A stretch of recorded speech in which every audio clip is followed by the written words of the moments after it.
Alright. I don't know if you could tell if it was my pomposity, outrageous accent, or small, strange tattoos dotting my body, but I am indeed a Californian. So I'm going to talk about California history books.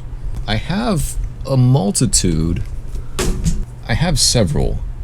And I have a bit of a theme going on here. So we'll start.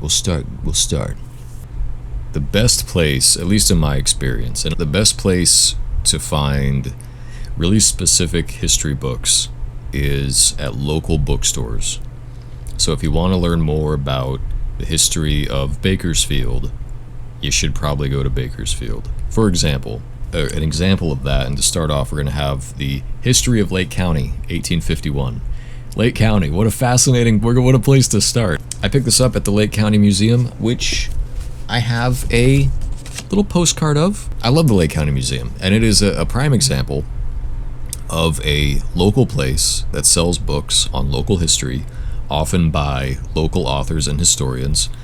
Lake County specifically, we are very fortunate, thanks to the efforts of a guy called Henry Malden, who was a local historian who from the 1920s, 1940s went around and interviewed people.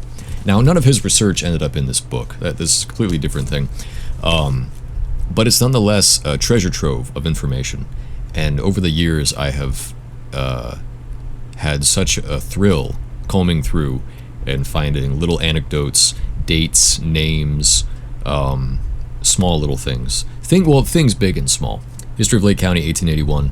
What's fascinating about this is the sort of rapid transformation of Lake County from a undifferentiated intersection of vague Yankee borders and old Spanish charters, or I guess Mexican charters, Indian land, all of a sudden, and then just in a very short span of time between 1850s and 1890s, all of a sudden, all the towns were there, the lake was there. Well, the lake's been there for, I want to say like 130 billion years, I think is the number that they throw out. I would say, and this book sort of evidences the growing pains, and we'll get to that. My second point, and I love these so much, is the Images of America series. I feel warm and fuzzy inside when I walk anywhere and I see one of these, because they're always on something really specific. You see one that's like history of Placerville, history of Lake Don Pedro. It's just like the most specific thing, and yet someone wrote a book about it, and someone's got pictures of it, and it's got names and dates and all sorts of things. And I think that's fantastic, because be you someone passing through or a local, there's still just so much fun things to learn. So an Images of America book series, endlessly fascinating. This up, I want to say it was from Barnes & Noble. Yeah, I remember seeing this in Barnes & Noble. Age of Gold. So I wanted to know, I realized I didn't have a comprehensive book about the gold rush. At the time, I didn't know a whole lot about it.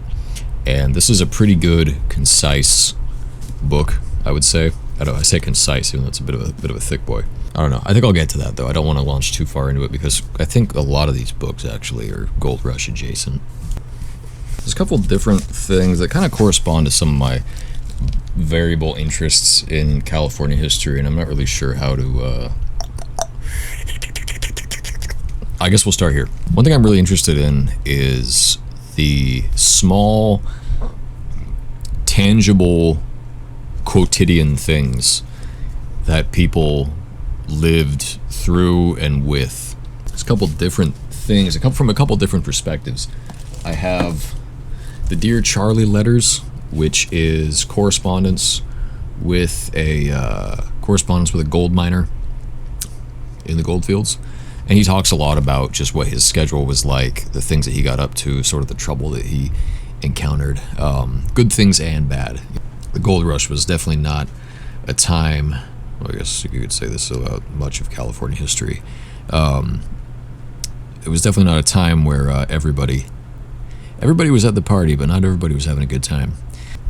Between that, God, caballeros.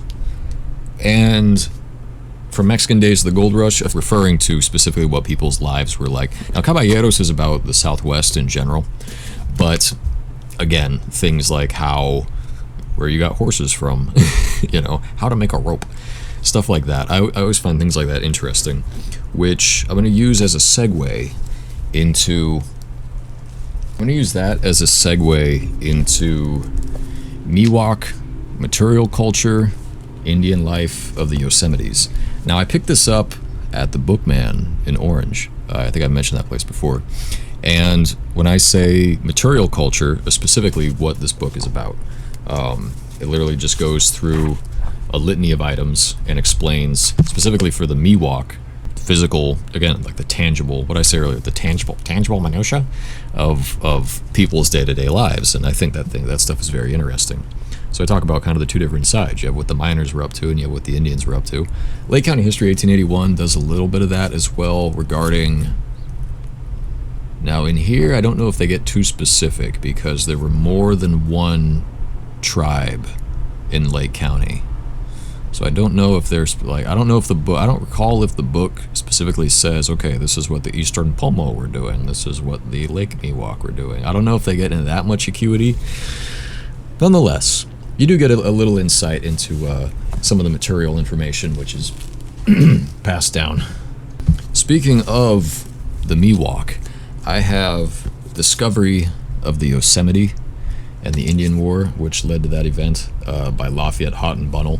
So, one aspect of California history that I find, the Yosemite War. Now, have you heard of the Yosemite War? Probably not. It was a war fought in Yosemite, not for very long. You can imagine who won. And aside from the history of Yosemite National Park, which is an aspect of it, and that's sort of the angle that Dr. Bunnell takes in his story, I think more, at least interestingly to me, is the story of the Awenatchee, who were a tribe that were living amongst the Mono way over in the eastern Sierras, and their chief, I believe he was told, I believe a medicine doctor told him that there was a valley that he had to find. And so he took his people and they went over the Sierra and they encountered this valley. Ahwahnee was what they called it, and Awenatchee means people of Ahwahnee, people of the valley. There's sort of two fellas involved here that are really interesting, and I wish this was a movie. You had a guy called Tenaya, who was the head of the Awenatchee, and you had a guy called Jim Savage, who was sort of an entrepreneur. He was a guy who spoke a bunch of different languages. He was wicked smart, this guy. Wicked smart kid. And he was out there and he was building, outposts and all these things and camps and stuff for miners and travelers. And he ran afoul with the Awenatchee and initially was trying to be diplomatic, and things sort of fell apart. And there's so many just incredible stories. It's a fascinating, that's the prologue, what I just gave you. It's a fascinating story. So I'm really into it. I suppose contingent to that is I have the Ansel Adams Yosemite. I figured I just had to have it, since I kind of still am in like Yosemite mode. This is totally out of order. This was one of the books that has nothing to do with California. Hardtack and Coffee, as the name suggests, is about what the soldiers in the Civil War were up to when they weren't fighting. So they were doing a lot of marching, doing a lot of cleaning, doing a lot of grooming, and otherwise just, living life, military life in oftentimes dangerous places. But the book goes all sorts of places. Like, one of my favorites is the way that when they would bivouac, the way that you could sleep and you could arrange your things around you in such a way so that you could wake up and immediately go and grab your rifle, just in case something happens in the night. And all sorts of things like that. How they would set up camp, what they would eat, how they would break camp down. I've seen this book. It's a very old book. And I've seen this pop up at a few different used bookstores. It's a really fun book. There was a book, I found this at the Bookman, is Santa Barbara Adobes. And for those wondering, the year on this is Because you'll hold up an old book, you gotta ask how old it is. First edition, Clarence Cullimore, July 1st, 1948. There you go. I bought this because Santa Barbara, I have a very personal history with the city of Santa Barbara, and there is a adobe in Santa Barbara. I'm not going to tell you which one. My great-great-great-great-grandfather used it as an apartment for many years. He lived in Goleta, and he'd ride his horse into town to do business, and he would stay the night at this adobe. It's still there. I've been there. So I go in this book, and it's like the third chapter. It's right there. The second is my mother actually found this book. It happened in Old Town Santa Barbara, which is a local, it's full of stories and really fun stuff. I'm a Santa Barbara guy. I like Santa Barbara. I don't know if I would live there. It's very expensive. But if I did, oh baby, the show would be the Santa Barbara Show. Suppose there's a couple different ways we could take this. I suppose we could just nip this one in the bud. American genocide. So, if you're going to study California history, you have to read American Genocide. I don't make the rules. I hate to say this. A lot of people say this. Things that you aren't taught in school. Benjamin Madley, very well researched. I guess we could do it like this. I spent way too much money at Mission San Francisco de Solano 2 Christmases ago. Mission San Francisco de Solano carries Recuerdos, which is the personal records, memoirs of Mariano Guadalupe Vallejo. And if you want to learn very specific things about California history, especially during late Spanish Imperial Mexican Republic era up to, the Bear Flag and all that, General Vallejo was there, witnessed all of it firsthand, and wrote it all down. We are very fortunate to have this 2-volume set. So many, not only just interesting kind of logistical things that he put in, but just amazing stories. Wonderful stories.